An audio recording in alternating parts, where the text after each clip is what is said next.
Good morning, Friendship United Methodist Church. I'd like to welcome you on this 23rd day of June 2024. Our scripture lesson this morning comes from the Gospel of Mark, chapter 4, verses 35 through 41. And this is when the storm comes up on the Sea of Galilee, and then Jesus has fallen asleep in the boat. And many of you are familiar with that. But did you know, this is an interesting thing to know. Knowledge is great, right? Did you know that the bathtub was invented in 1850? The telephone was invented in 1875. Just think about that, guys. Think about it. You could have had a bathtub. You could have been taking a bath in the tub for 25 years without the telephone ringing. Yeah. Just think about that. It never fails, does it? As soon as you get in the tub or in the shower, the phone rings. Someone's at the door. A baby cries, whatever. Water pipe. There's some emergency that comes up, and we're just there. And we can't even relax as we try to clean up. Peace, friends. Peace is a precious, precious commodity, and it is so very elusive. Dante, great poet of the Renaissance, was exiled from his home in Florence, Italy. Depressed by the cruel turn of fate, he decided to walk from Italy to Paris, France, where he could study philosophy in an effort to find a clue to the meaning of life. In his travels, Dante found himself a weary pilgrim forced to take a break at the door, and find a place to take a break. So he knocked at the door of a Santa Croce monastery to find refuge for the night. Tired, dark, cold. A surly brother was finally aroused from within, and he came to the door, flung it open, and in a gruff voice said, "What do you want?" And Dante answered in a single word, "Peace." H.G. Wells was one of the best educated, most creative men of his time. He was also an atheist. He said in his autobiography, "I cannot adjust myself to life to secure any fruitful peace." Here I am, 65 years old, still seeking peace. Dignified peace is just a hopeless dream. Peace is a beautiful word, is it not? Yet, it is a word that is a stranger to many people today, to most of us, as a matter of fact.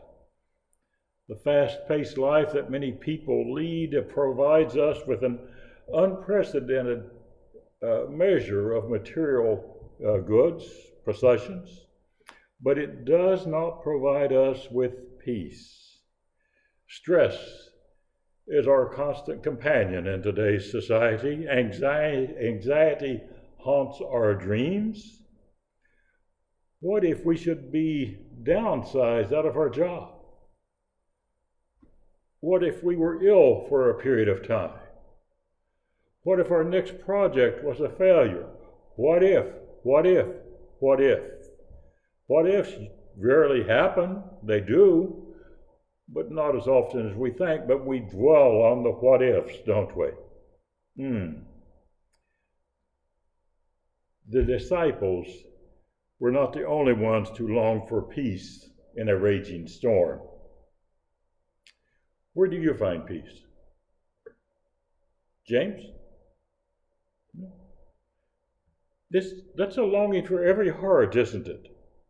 I recall sitting on the porch swing, cool summer evenings down in the valley between two mountains, a little stream flowing softly over a small waterfall. We could hear it, And my grandfather and uncle sat on the porch and talked about the good old days, believe it or not. And they reflected on the bygone years. It was a time of total peace for me.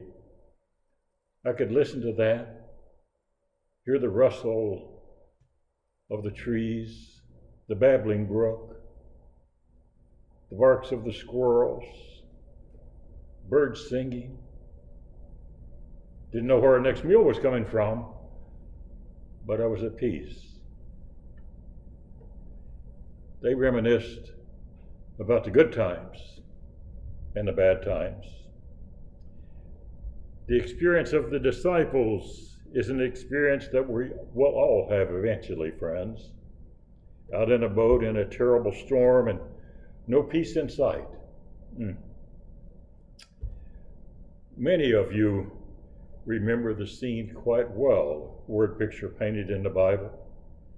Jesus and his disciples decided to cross the Sea of Galilee by boat. And suddenly a terrible storm came up. And that can happen on that body of water, and it's a frightening experience. The winds howled. The waves beat against the boat, and their boat began its listing both sides, and the wind was filling it, and then it began filling with water. The disciples, as you can imagine, began to panic. It's interesting that Jesus was in the storm, in the boat, asleep, doing all this. Wasn't fazed by it. Either he was an unusually sound sleeper, or even more likely, he was at peace with the world. I wonder how many people toss and turn in their sleep each night, not because of the storm outside, but because of the storm inside.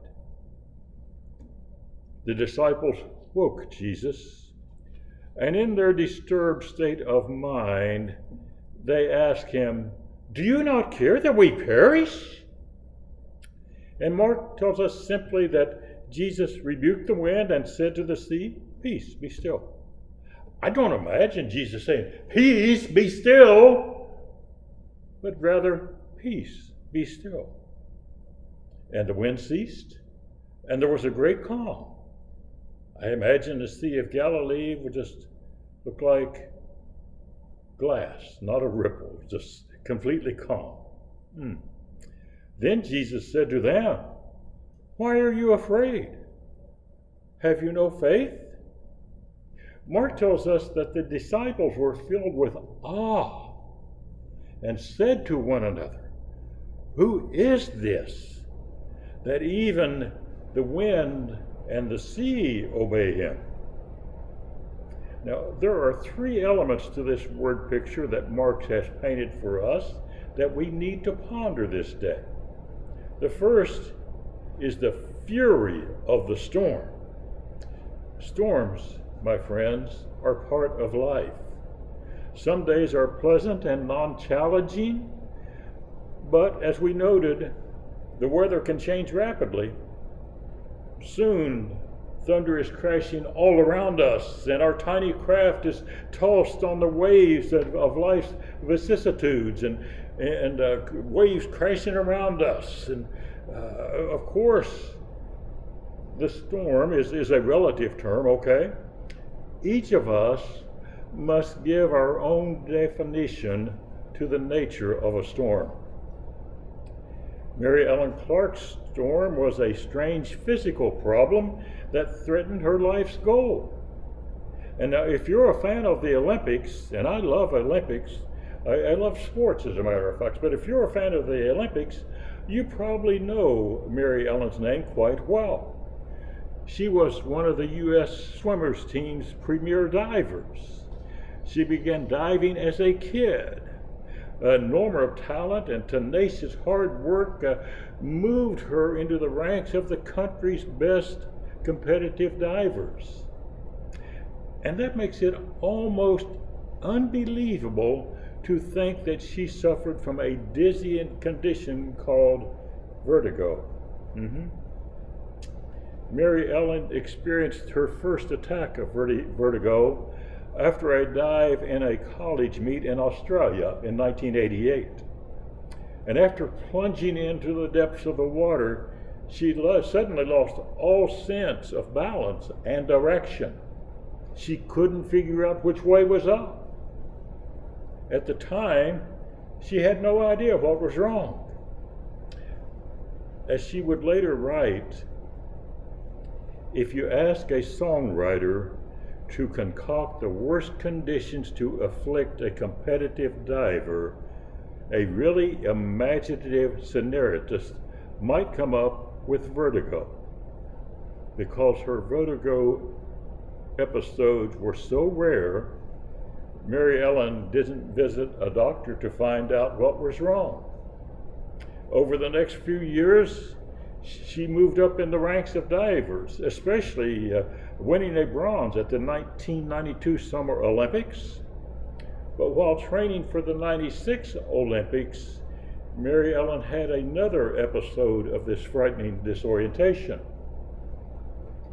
It was then that the doctors diagnosed her with vertigo, and she knew that her days as a diver might soon be over.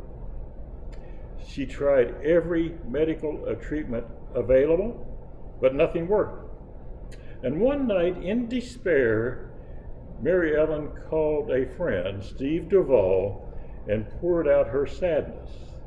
And Steve simply asked her, "Mary Ellen, what is the worst possible scenario that you can imagine?" And Mary Ellen answered, "That I'll never dive again."